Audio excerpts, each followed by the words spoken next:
All right, everybody.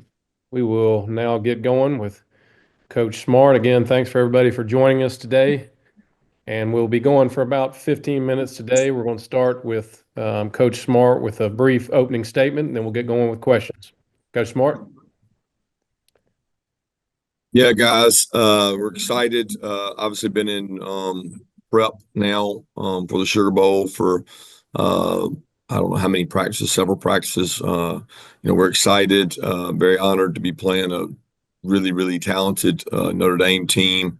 I have so much respect for Coach Freeman, his staff, everything they've been able to accomplish this year. I remember watching them, early in the year when they got to play at A&M and had a huge win in a night game in our conference. And so I have a lot of respect for them. We're looking forward to getting down to New Orleans, always one of the most traditional bowl games, or in this case, playoff games that there has been. So we're excited and ready to get to work. All right, let's start questions out today with Anthony Dasher. Hey, Coach. In what ways has the extra time helped Gunner or is helping Gunner prepare for this start? Well, I would say just experience, right? Just practice. He got lots of reps prior to these practices, but he's getting much more now. I do think knowing that when you get ready for a opponent like Notre Dame, you need time, and we haven't known who we were going to play for, I guess now what, 24, 48 hours we've known, and 72 hours. And there's certainly a lot of time in prep you can do to prepare for that. We prepared for some of that prior to that because we knew it would be within two opponents. But I think the biggest thing is this competition at practice. The situations we put him in, all those things allow him to get better as a quarterback. Next up, let's go to Mark Weiser. Kirby, it's the third time you faced Notre Dame at Georgia. What stands out about this team in particular? What differences and similarities do you see from the teams you played in the past? Yeah, that's a tough one because I don't really remember the other ones. I don't remember them as a team. The games obviously stand out. Both one score, fourth quarter, really physical games. Physicality I see when I watch Notre Dame play is pretty incredible on both lines of scrimmage.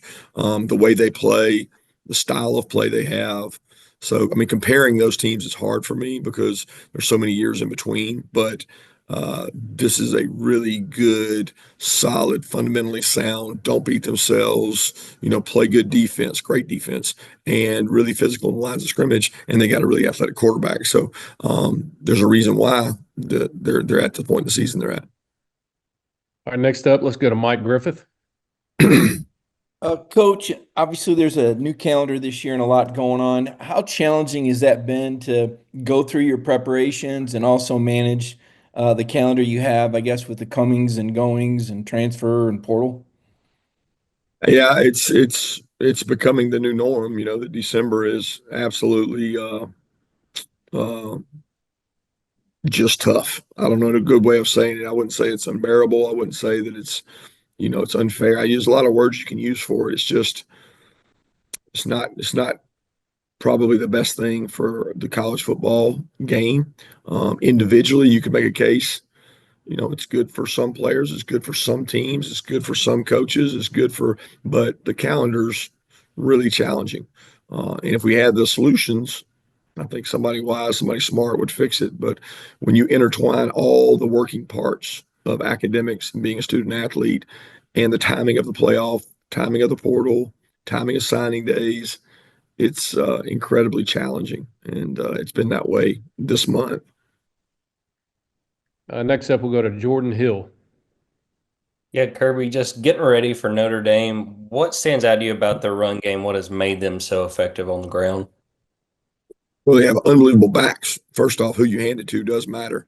Those guys are tremendously talented and do a great job. I mean, use all of them too. And then when you throw the skill set, Riley in there, the quarterback, it just makes it that much tougher to defend because they have multiple weapons, multiple options, and they're really physical. I mean, they're committed to it. They're not like they're very committed to the run. Next up, we'll go to John Sudsbury. This is a question on behalf of Ted Lewis from NOLA.com. You became head coach at Georgia just before you turned 40. Can you appreciate the pressure one can be under in such a high-profile job at a relatively young age? And how would you say Marcus is handling it? Yeah, I can definitely appreciate first of all, I appreciate the job he's done. He's an up and coming riser for a long time, and to get that job, I mean, the national exposure, the national brand of Notre Dame is really incredible, and for him to take that over at that age, manage that, and have success, and really go through some tough times. I mean, it doesn't come without criticism to be a head coach, but to do it at that age at Notre Dame is pretty special. And he's obviously done a great job. He's got great presence and command about him. And I think that's what makes him a great head coach. Next up, we'll go to Palmer Thumbs. Yeah, Kirby, you talk about the portal there a little bit. Just can you explain your thinking in allowing players to stay with the team after they've entered the portal versus letting them be away from the team? I'm not sure I understand your question. Well, you just see differing approaches, like Arizona State and Kenny Dillingham are letting those guys stay with the team through the playoffs versus some schools are saying, hey, once you enter the portal, you're done with us. Correct. I think philosophically, it's a choice that you make, right? That you can have. We've had that done before. We've had guys stick around and play and be part of the portal, and we've had guys that want to go and leave and get to their new place and prepare for that. So, I mean, a lot of times it's the preference of the player, and then sometimes it's the preference of the coach, because the coach obviously does not have to allow that, but he can. A lot of coaches would not mind doing what Coach Dillingham's doing, but the player chooses not to, because at the end of the day, they may not want to practice. The reason they're leaving sometimes is they're not playing, So I've seen a lot of stuff out there about that. I don't think that's that big of a deal. The bigger issue is the school starting at a new place while you're in playoffs, because you can miss the window of school starting hypothetically January 6th, and a team's playing further into that, and you can't be two places at once. You can't be in school and playing at a different institution. So that makes it tough. Next up, we'll go to Charles Odom. Hey, can you provide any update on the deliberations that Carson and his family were going through as to, his treatment and how he's going to proceed? Now, the only thing I can update is that they're still going through those deliberations in terms of decision-making process time, all the kind of decisions they have to make as a family. Let's go to Bo Underwood from the Red and Black. Yeah, Kirby, Notre Dame is allowing the sixth fewest passing yards in the country. What makes it so difficult to throw the ball on them, and what do you guys need to do to push the ball down the field? Well, they play great defense. They have great pass rush. They're physical up front. They affect the pass rush with how hard they play, and they got really good defensive backs. I mean, they play man to man. They get up on you, put their hands on you. You can tell it's a great brand of football between Coach Golden and Coach Freeman have done a great job. So they play really good football. All right, let's go to Connor Riley. Yeah, with Gunner's mobility and his willingness to run, how does that maybe impact what you guys might try and do in the running game and focusing on that? I think we are we are who we are in regards to that. I mean, we've played an entire season offensively. Gunner's a good athlete. I think Carson's a good athlete. So it's one of those deals that I don't know how much that changes things. All right, Dean Legge. Hey, Kirby, I wanted to ask, this is a pretty long amount of time off for y'all. How is that making you, where are you at with this extended period of time? Is that good or bad, being off between games? Well, last year we played in the SEC championship, and I think we played on January 1st or maybe December 31st. I think the last few years we've played in the SEC championship, we've played our next game around the same time. Am I saying that correct, Dean?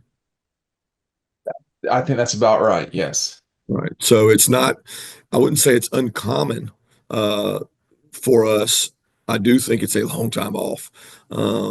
But I don't know that it's uncommon, right? It's really just hard to manage, hard to deal with in terms of that space and how you keep your players in shape, but in football shape and game shape.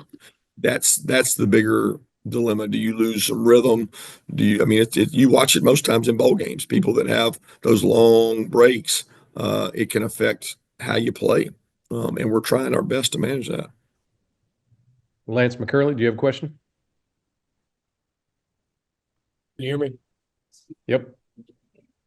Kirby, what have you seen out of Notre Dame's line of scrimmage, and just how do you think that your offensive line has progressed, especially, in run blocking and pass pro through the year? I'm sorry, you kind of went in and out there. What were you saying about the line of scrimmage? What did you just go and watching the Notre Dame game the other night? Just what have you think of their lines of scrimmage, and then just what have you think about your offensive line's progression in pass pro and run blocking through the year? Yeah, I went watching Notre Dame all year and the game the other night. Physicality, they're really physical up front. They play really hard. It's you see it on tape. You see them dominate the line of scrimmage. That's why they win football games. That's where the games won and lost. So I've seen that. I mean, it kind of showed the other night almost what they've done all year. In terms of our offensive line, I think, it's you say the progression. We've had a mixed starting lineup. I don't feel like it's been like this guy's been out, he's been out, he's been injured. We had more rotating changes in lineups than probably any year since I've been here. So I'm very proud of the fight, the toughness, the grit with which they play with, and pushing through the injuries that pretty much every one of them's had. Time for just a couple more. We'll go to Anthony Dasher. Yeah, Coach, just on had the competition to be the punter been decided, and just how did you go about determining who would get the job? Yeah, that's a day-to-day competition, to be honest with you. I mean, we get a lot of guys reps, the guys that punt, and we'll decide, probably closer to the game as we finalize that. But that's been, going on since we started back. All right, let's wrap things up with Palmer Toms. I was going to ask the same question on the punter, but I guess you mentioned the guys that are punting. Who are some of those guys that are punting, and how have you seen Drew Miller specifically respond?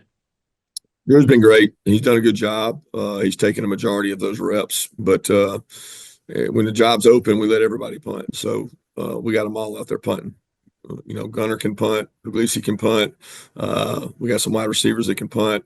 I've had to punt a couple times, so we'll just keep going until we run out of punters. Okay, thanks everybody for tuning in today. We hope y'all have a great week. We'll look forward to seeing you in New Orleans. Thank you, guys. Go Dogs.